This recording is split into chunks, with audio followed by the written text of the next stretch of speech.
One about the cool things about great art is the sense of aliveness it manages to get across. Even though we logically understand that this is just a conglomeration of marks and tones, we still buy into this world it creates full of aliveness and energy.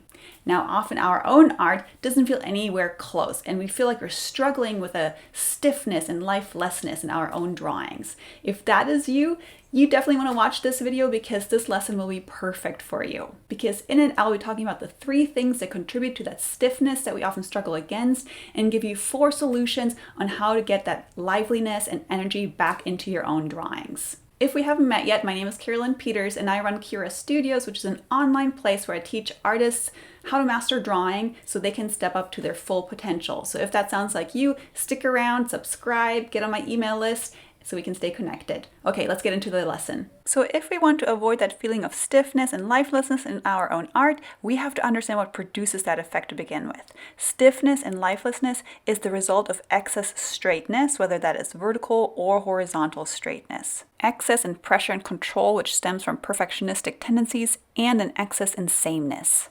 To counter these 3 tendencies, we will want to build strong angles and curves into our drawings. We want to have a fluidity of touch. We will want to build change into the drawing through transitions and contrast, and look for opportunities for connection. Let's tackle the idea of strong angles and curves first. If the goal is to avoid too much straightness, we have to look at 2 things: the pose itself and how many straight angles, whether they're vertical or horizontal angles, it provides, and how many straight lines we use to represent the pose. So it's 2 things. So here you see me draw not just a very vertically dominant pose, but I'm also using a lot of straight stick lines, and that results in a very stiff drawing, as you can see. Now, just because a pose has more vertical or horizontal elements doesn't mean I can't draw it in a more fluid, full of life manner. And to do this, we have to come back to this idea of curves that I mentioned at the very beginning of the video. So instead of defaulting to marks that are very straight in nature and have that stick figure-like effect, I opt for bendy lines, and not just any kind of lines that are bendy, but in particular C curves and S curves that flow into each other. Curved lines have an organic quality to them. They remind us of things that are alive and that grow, like plants and animals. Straight lines remind us of things that are dead and stiff. And so when we employ curved lines in our drawings, we embed that aliveness into the drawing just by the very marks we're making. So the first thing we want to practice is to start noticing opportunities where we can employ these curvy lines. Like here, I'm starting out my drawing with a C curve as the foundation for the drawing, and that takes practice. And again, you want to approach every pose with the frame of mind of where can I distill out a curve. Now, the other way to bring more life into your drawing is with the idea of angles. And so for that, we have to become really good at judging the accurate angle of a body part. Now, that seems really simple, but it's actually trickier than you think because we have a bias towards straightening things out. So what I like to do is I like to visualize the body part and its axis, and then I close one eye, hold up my pencil, and measure what is the angle of this axis that I'm visualizing at the center of the body part.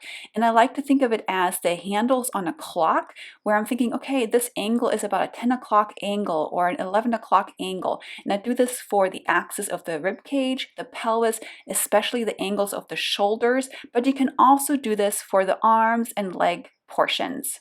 The rule of thumb is that the more angled a line is or a curve is, the more energetic it feels to us. The more vertical or the more horizontal it looks, the less energy it will have. And when our brain perceives these angles, it thinks about the motion it would take to catch ourselves from falling if our body was in that angular position. And like this, you can take a fairly still pose like this and fill it with life by paying attention to these angles of the body parts and by doubling up on it with the curves to use on top of it. Now let's take a look at a pose that's very dynamic in nature and go over those principles one more time. The first thing you're seeing me draw here are the lines of action. The lines of action are the most dominant parts about a pose. In particular, you want to pay attention to how the head and torso, meaning the rib cage and the pelvis, so head, rib cage, and pelvis, how they visually link up with the limbs. So in this case, we have that arm line of action, the head, torso, line of action that goes into that outstretched leg in the back, and then the leg to leg line of action. So 3 lines of action as the foundation of the pose. And because it's a very dynamic pose, those are 3 strong arcs. If you want to hear more about what a line of action is and how to capture it, check out the video I'm putting into the top corner right now. Now, after I have my lines of action, I continue building out the torso with the shapes like I did in the previous pose, where I'm paying attention to the exact angle of the rib cage oval and the pelvis oval and how they intersect. And after that, I will start to pay attention to the limbs, and I will attempt to represent them by using my flowy lines. And I want you to pay attention to how I arrange these flowy lines. For that, we have to talk about the principle of symmetry and asymmetry. We want to place our lines in a way where they're asymmetrical. So that can mean offsetting 2 curves from each other, like the thigh to the calf here, or it can mean playing a straight line against an opposing curved line. What we don't want to do is have 2 curves mirror each other, because that will create a bracket look, and this bracket look has a visually trapping effect. So instead, we try to play up asymmetries. Even though sometimes you may feel like there are curves on both sides, that's where your artistic judgment comes in, and you have to choose. Do I want to have the curve on the calf or on the shin? And usually where we have more bones protruding underneath the skin, we opt for the straighter lines, and where we have more muscles, we opt for the curvier lines. So of course, this means the more anatomy you have studied, the easier it will become. But in general, here again, we want to play those curves against each other in an offset manner like this. Because when you arrange your curves like so, it has the effect almost like river banks, bouncing the water from one bank onto the next, pushing the stream of the river forward. And in our case, the stream are the viewer's eye, right? The more movement, the more aliveness there is within your drawing. So that is what we're after here. And then you can get a similar effect by playing a curve against a straight line. And like this, you'll be using that principle of asymmetry to your very best advantage and create drawings that are more dynamic just by opposing those straights against curves and by offsetting your curves that you're using in your drawings. Now let's talk about that second principle, fluidity of touch. What you want to learn to do is vary how you make your marks. What I mean by that is, instead of holding your pencil like you're writing your name and always having the same pressure as you're touching down on the page, I want you to start to experiment at least with a professional grip on your pencil. So notice how I'm holding my pencil. It's an overhand grip on the fingertips, really close to the core of my pencil, and like that I'm able to use both the side of my pencil, therefore creating a softer, more diffused, lighter mark. And I can easily also make a sharper mark more on the tip of my pencil. So you can already see how I'm varying darkness and lightness just within the first few marks of the drawing that I have put down. Now, not only does this overhand pencil grip allow for fluidity of touch, it also leads into the third principle that I mentioned, which is change, which is built either through transitions or through contrast.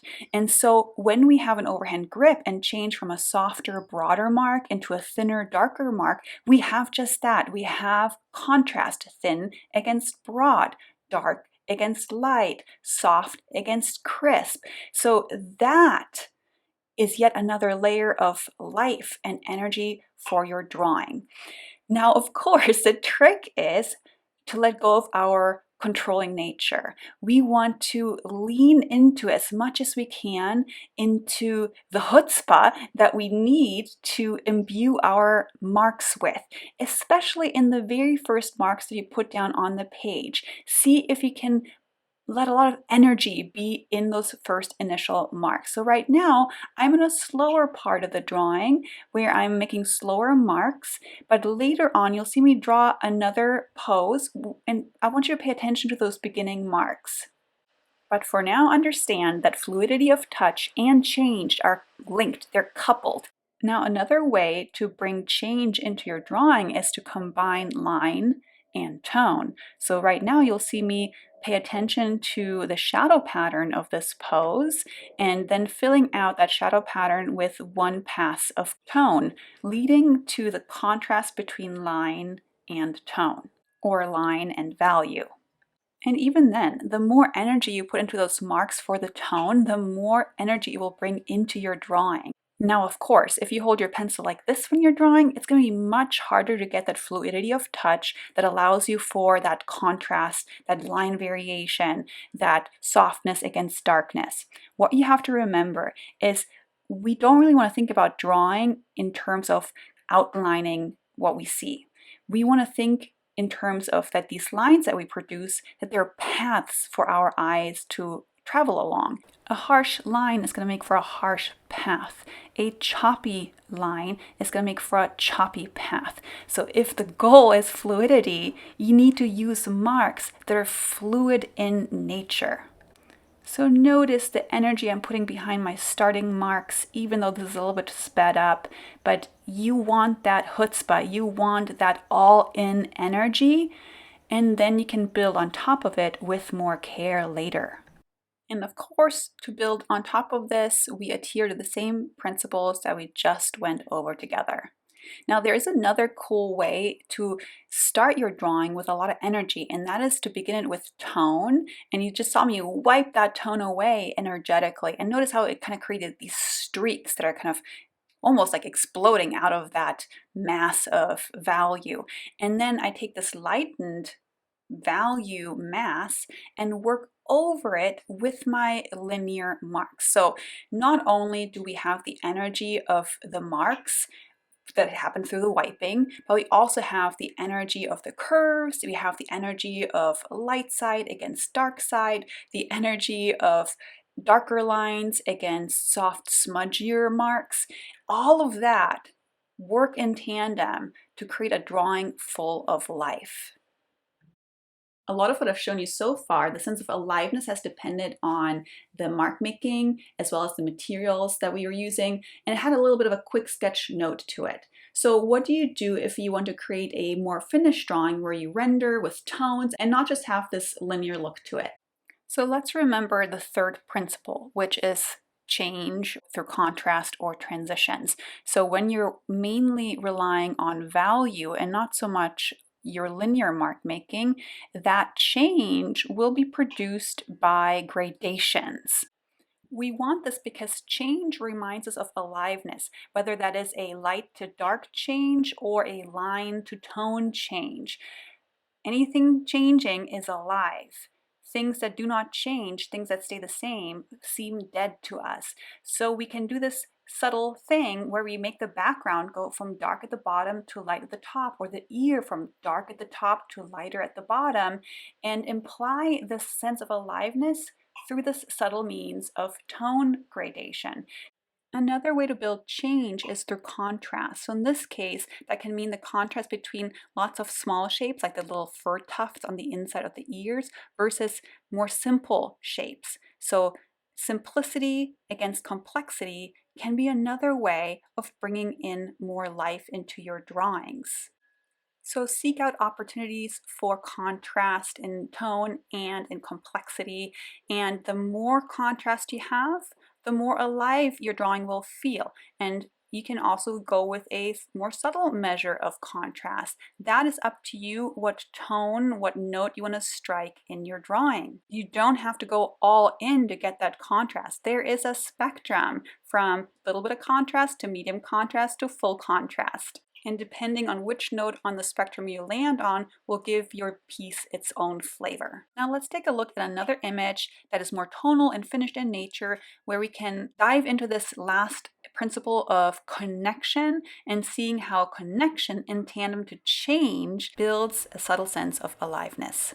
The goal is to achieve a sense of connection between the elements in the piece, whether you link them up like I did here by them actually touching hands or by implying that connection, that is up to you. You can also take some disconnected poses like these and connect them together with each other by implying a connection. So you can arrange the poses in a way where they feel more linked up, where you might have, let's say, an arm leading you visually into the next arm, and then that next arm has the hand pointing in the next direction we want the viewer to go. Knees and feet can act as arrows leading us into a certain direction. And the same is true with gazes. Whenever a figure is looking one way, we will want to follow that gaze. So like that, you can imply a connection that carries us through the arrangement. Now that brings us, of course, back to the idea of paths, and that we want to create paths that are organic and energetic in nature. So if we have a row of chickens, we want them to line up in a way where it feels organic, even though they just look like still chickens sitting there. But how do these heads connect as a path?